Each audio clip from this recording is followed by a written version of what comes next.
the day a firefighter lost a piece of his heart. In memory of Thomas Bonn, Johnny Rengigas, and the famous Gus's restaurant Oakland Beach on the Midway. Author's note: this is a semi-non-fiction story. Chief Bonn was retired during the fire, but all the rest is basically true. Copyright James Rengigas. It was July 7, 1980, a hot summer night in Oakland Beach. My father Johnny, Uncle George his brother, and I were trying to close the place up after an 18-hour day. I had closed Mrs. Gus's Doughboys and Pizza stand at midnight. What a damn busy day, they friggin' killed us, the lines, but they enjoyed every savory bite. I went next door to Gus's, to help them out. We had to be out by 1:30 a.m., yet, there was a fat chance of doing that. Warwick's finest pulled up, asking why we were still there.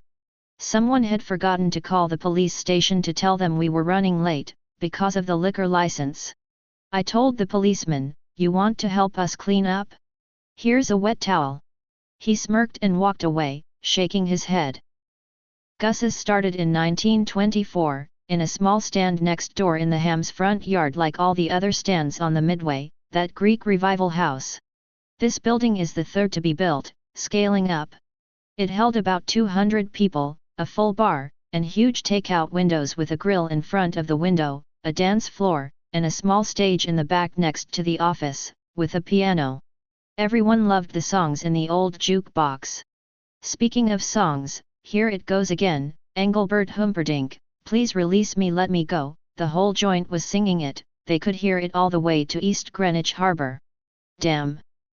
We had neon tubes, blue and red trimming, both places lit up so nicely. The boaters could see it glowing, especially in the fog, their aid for navigating through Warwick Cove. No radar yet. All the people walking by would get a whiff of the burgers, stewed onions, and peppers on the grill. It was irresistible, they had to stop and take a taste. That is what made us famous throughout New England. God, what a smell! The Midway was packed to the hilt with people, most of the day, but especially at night. We had a huge bonfire on July 3, on the front main beach. Johnny Joe had a nice metallic blue Chevelle with a hefty 454 engine, and Rocky now manages the Firemen's Club, and all the guys brought in tons of clean firewood to burn, even parts of an old boat. The wood must have been stacked 80 feet high. A marvel in their task. They poured it with some gasoline and lit it up. After about 20 minutes, the flames looked like they were shooting up to the stars. There must have been 200 boats of people in the water. Talk about a water traffic jam, all marveling at this spectacle. You could feel the heat radiating everywhere, almost cooking the horseshoe crabs on the edge of the water. The whole coastline of Narragansett Bay lit up, from Warwick Neck, Potomac, and East Greenwich. Everybody could see it. My Aunt Frida, my father's sister, passed sometime in December 1979, a fog in my timeline. Her husband Gus died in the parking lot in 1956 picking up a bottle, a heart attack. Gus was excited that my dad was going to be a father, especially if it was a boy.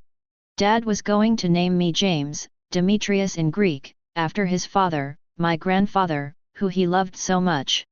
Gus was overjoyed, but I never met him, maybe I could hear him in Mom's belly. Speaking of fog, it was rolling in. I was staying in her house, a 2-story Greek Revival style with a huge 3/4 wraparound porch, of course with its Greek-style columns. My Aunt Frida and Uncle Gus raised my father since he was 12 years old when they lost their mother, father, and sister all in the same year to tuberculosis. My Aunt Frida, her husband Gus, and Dad originally lived behind Gus's in a small cottage they built. It was built from the wood from pieces of the old Shoals skating rink next to the seawall. There was a roller coaster, and many other rides. The 1938 hurricane blew everything apart. In 1955 they bought this behemoth of a house next to Gus's. They never had children, my father Johnny was more than a son. This house also had a twin next door, but it was gone another fire. Whoever the firebug was, they never touched us over the years. As I was walking to the house reminiscing back, everything on the Midway had burned, the Wax Museum, Jim's Sparta Cafe and his house next door, and the Ocean Cafe. The funniest thing is that Jimmy the Greek's house walls were packed with bullets. Talk about retribution if you burned his house. When the firefighters showed up, they had to duck for cover. True story, Chief Bonn told us. The only thing left standing was our Gus's, the doughboy stand, with our 2 houses, the Dobby Horse Carousel with its arcade, the Dodgems building, and Joe's Carolo's house, the Carousel King. Joe was on Johnny Carson one night, but it didn't air on TV due to the first USA plane hijacking. Now it's top of the bay. I wondered back then how many of the Oakland beach fires Chief Bonn had put out. I put the key in the door and turned off the alarm. I was exhausted. It was 2 a.m. God, it was hot upstairs. I put the 2 screens in their windows. I slept in my aunt's master suite. It had a beautiful cherry wood bedroom set. She had promised me it before she passed. The room faced Gus's and the other side faced the street below. Damn, the fog was coming in. It was going to be a very sticky night, if not for the breeze. I went out like a light, dead to the world, so tired I couldn't even dream. I had awakened to a constant roar. Was it a plane 2 feet above the roof, or was I dreaming? I rubbed my groggy eyes and looked out the window. Oh, my God, Gus's was on fire. I dived for the old phone, stuck my finger in the hole for 04 operator and spun the old dial around.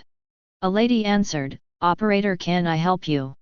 Remember those damn days?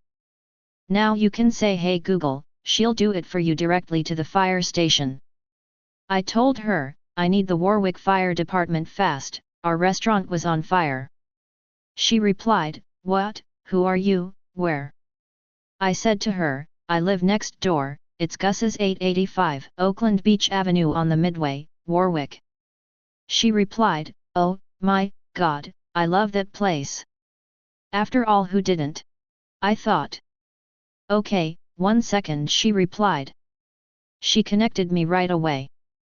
Warwick Fire Department, a guy with a groggy voice answered. I told him the address and the same stupid questions, who, what, where, and why.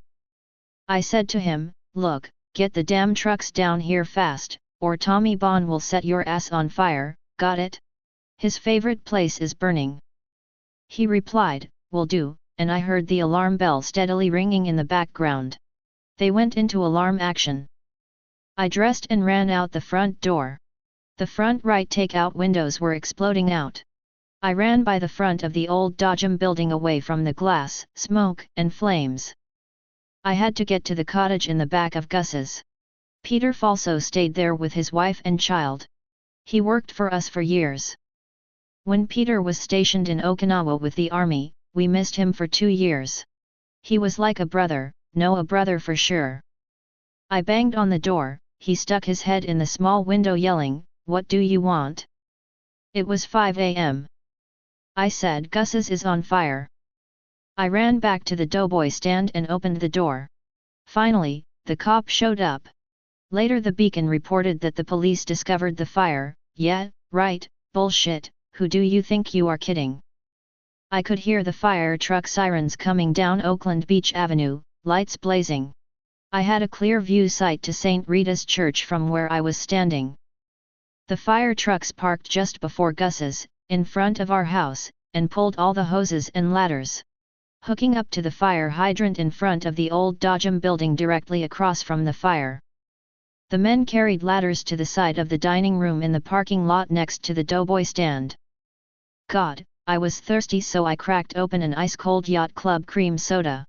I was waiting for Dad too, since I called him before leaving the house. They were hosing the place down. They climbed on the roof with their axes. A car pulled up right up on the cement sidewalk in front of the Dodgem building. Chief Tommy Bonn stepped out of his cruiser, lights flashing. Like a conductor leading an orchestra, with his finger pointing to what to hit with water, trying to save his favorite place. Tommy and my dad grew up together down the beach, best buddies. They went to the same Warwick schools. They would help their friend Buddy O'Rourke get on the school bus, with his forearm crutches. Buddy wasn't in a wheelchair yet, polio, I think. Buddy and his wife Marge had the popcorn wagon at the seawall.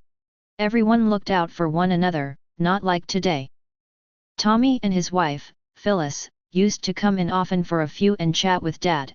We had the best ice-cold Narragansett beer on draft, an old copper line system, built in 1940. Tommy and Dad used to always crack me up once they got laughing hysterically, busting a gut. Trading war stories they saw on the beach Midway, Uncle Gus, old Jimmy the Greek, and the guys that frequented Stender's on the corner to the entrance to the Midway. A lot of the guys used to have fist fights back then, no lawyers, just settling it man to man. I was only 14, working the front grill, when Tommy yelled my name, "Hey Jimmy," he put 2 fingers in the air. "Give me a couple of those Gus's famous burgers with the peppers and stewed onions." I give him a thumbs up and ask, "Mustard and relish also on it too, Tommy?" "Oh, yes, absolutely, the works," he replied. God, he loved those burgers. The stewed onions were a recipe from my grandfather's village in Greece, which I had learned 50 years later, still a secret today because we are Spartans. They would always get together like these many times, every summer season, just like clockwork. It's like the old joke, what do you get when a Greek and an Irishman open a new bottle of Greek ouzo, a chance for you to run away? One of the roof firefighters yelled to the chief, "Chief, we can't break through." Chief Tommy thought, "Gus, you son of a gun, you used old growth yellow pine when you built the joint, that wood is hard as steel." Tommy yelled, "Keep going, try to break a hole just to get the nozzle in." Another firefighter in front yelled out, "Chief, that front right corner, keep sliding back up for some reason. Keep hitting it with water, it must be the main gas line till the gas company gets here to shut it off," he yelled back. I knew he was correct. Dad was finally here, standing in the driveway watching with bewilderment. Phyllis saw him and came running towards Dad, hugging him and saying, "Johnny, I'm so sorry, this is our saddest day." How did she know? Cell phones were not even a dream yet. Dad replied, "Thanks Phyllis, they finally got us." After it all wound down, they packed up their hoses and ladders and went back to the station. Standing in the middle of the road was Chief Bonn, shaking his head in disbelief. A piece of his heart ripped out. So much history, laughter, and good times all these years gone. What a catastrophe, he thought to himself. He walked over to Dad, 2 buddies staring at each other, both their eyes red, but they could not cry. Tommy spoke, "Johnny, I'm so sorry, what can I say? Fire prevention will be by soon to take some samples to see what caused it." Dad replied, "Thanks Tommy, we'll be here at the doughboy stand, stop by sometime." They shook hands like they had done so many times. We had ripped out the old counter and stools in the old doughboy stand. Then we installed a grill, fryers, and stove. We wanted to accommodate the beach crowd by serving Gus's burgers, frankfurters, clam cakes loaded with clams, and chowder. We wanted to keep serving our delicious specialties.